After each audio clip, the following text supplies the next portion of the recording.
Hey, wanted to have a quick chat about this game, the Shores of Tripoli, and we'll flip the camera around so we can look at stuff versus my little mug.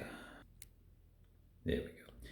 So I'm in the middle, well, not in the middle, I'm at the beginning of the second playthrough here, and Shores of Tripoli is a beautifully produced, quite light. I'd call it a hand-building area control war game / war-themed game. And I think it qualifies as a war game primarily because it does in fact have, let me just move the camera a little bit, it does in fact have kinetic combat. You're using your naval units to do a little bit of fighting and stuff like that. So I think that qualifies it as a war game.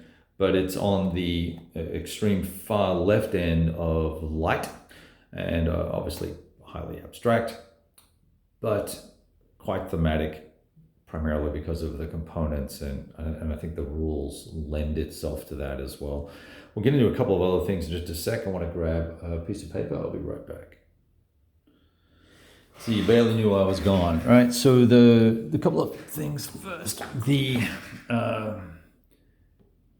The box has this sort of satin finish to it, and it's a delightfully structured, really solid format. Let me show you the back of the box here. Side. I'm just really impressed with the components overall. The map is mounted and quite substantial. The cards are well done with each side's leader on the back, I should say. And then there's a series of historical cards that you get to play at any time, and then you have a hand that you need to manage and build, and then you have to play a certain number of cards during a turn, and those cards can either be played for the historical event on the card, or it can be played for an action, and then one of those actions could be movement, another one could be building little ships, things like that. So the interesting thing here about the game, and I've just got my little notes here because I want to try and stick to my AAR guide. All right, so you take on the role of the admiral for one side, sort of running the show, and then obviously the Tripoli Barbary pirates on the other. The decisions obviously are fairly high level. You're trying to take control of areas, and the cool thing about this game is that it does have somewhat asymmetrical victory conditions, and some of them can happen quite late in the game, so it sort of forces you to play out the full game. But let's see. So here, the tripleton player acquires 12 gold. The game ends immediately. If he receives gold through tribute and engaging in piracy, that all counts. Second, if he sinks 4 American frigates, the game ends immediately.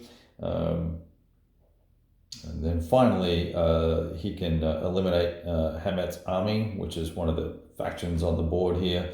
The game also ends immediately there, and he's going to need to have units in various locations to achieve that. And then let's see, the American player, on the other hand, has he can play this Treaty of Peace and Amity, but he can't do that until the fall of 1805 or later. If he can have all 3 of the Tripleton allies have to be at peace. And then the city of Dernay must have been captured by Hamet's army. And then finally, there must be no Tripleton frigates in the harbor, in this area here, the harbor of Tripoli, in the harbor. So there's just some interesting. So if you achieve all 4 of those things, then you'll have this victory. I like the game because it's light and fast, and I think it's a good filler game. And it's small footprint too, so you could literally have another war game set up over here or whatever, and then set this sucker up on the side, and then while your buddy is taking way too long to have his turn, you can come over here and flip a card and play it, and then he can go flip a card and stuff like that. It's probably my first gameplay took a little while because I get really kind of, I guess, almost anxious about playing cards because I'm thinking, well, that's a really good card. I might need that later, but I got to play a card, so which one do I play? And I get all spun up around the axle on making decisions. And then I'm reading every card and trying to think through, well, what does that really mean? And what's the value of it? And all that sort of stuff. So my first gameplay took quite a while. But this one has gone through very quickly. And first turn only took a handful of minutes. And because not a whole lot happened, there was a lot of shipbuilding and a lot of playing of the major historical events, and then some counters by our little red buddies here. So it plays well and quickly, and as I said, it's light. I think the combat resolution is kind of fun because you're grabbing a handful of dice, and depending on what you're rolling, if the usual 5s and 6s, that type of thing is going to drive results for kills. And then I would say there's obviously order of battle and the logistics are really non-existent here. It's just a representative amount of ships to make the game playable. And then there's obviously no real logistics to the game per se. And historical narrative, I think it evokes the theme of the era. I don't know that your Marines landing in Tripoli and marching up the road and all that fun stuff is accurately simulated or anything like that, but it does give you a feel for some of the decision making that kind of went on in this era for these folks in this time. So I think I said, and I also think there's probably some decent replay value, because it's card drawn and card driven. So depending on how well the deck is shuffled, you're going to get several plays out of this probably.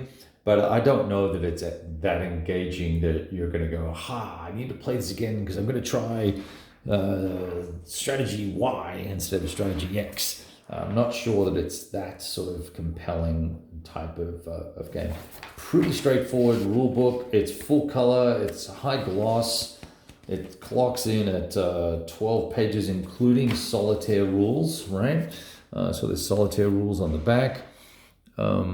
There's a substantial historical booklet in the box. I was trying to get the lid off before, and I was struggling to do that, but now it comes off just fine. So this has a nice historical supplement in here, which is several pages long. It is in fact 11 pages long, and once again, full color with designer notes. And try to zoom out here a little bit for you guys. Talks through the full multi-year campaign that occurred in the what's ostensibly called the Barbary War, right? And then there's this groovy little historical document that's included as well. So that's the game. As I said, quite enjoyed it. Good little filler game. It's from a new designer and a new company, in fact, called Fort Circle Games.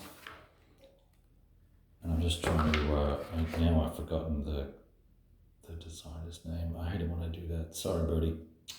And this was, so while I'm looking that up, this was provided to me. I found some artwork online and made a post about the Kickstarter that was coming up. And Kevin was kind enough to, Kevin Bertram, the designer, was kind enough to send me a complimentary copy once the whole thing sort of got done and was finished, and I'd completely forgotten all about it and was very pleasantly surprised. So I thought that was very kind of him to do that. In any case, there you have it. The Shores of Tripoli. Looks pretty nice, doesn't it? Once you have a think about having a look at it, if it's something that floats your boat, so to speak. But boom, cheers.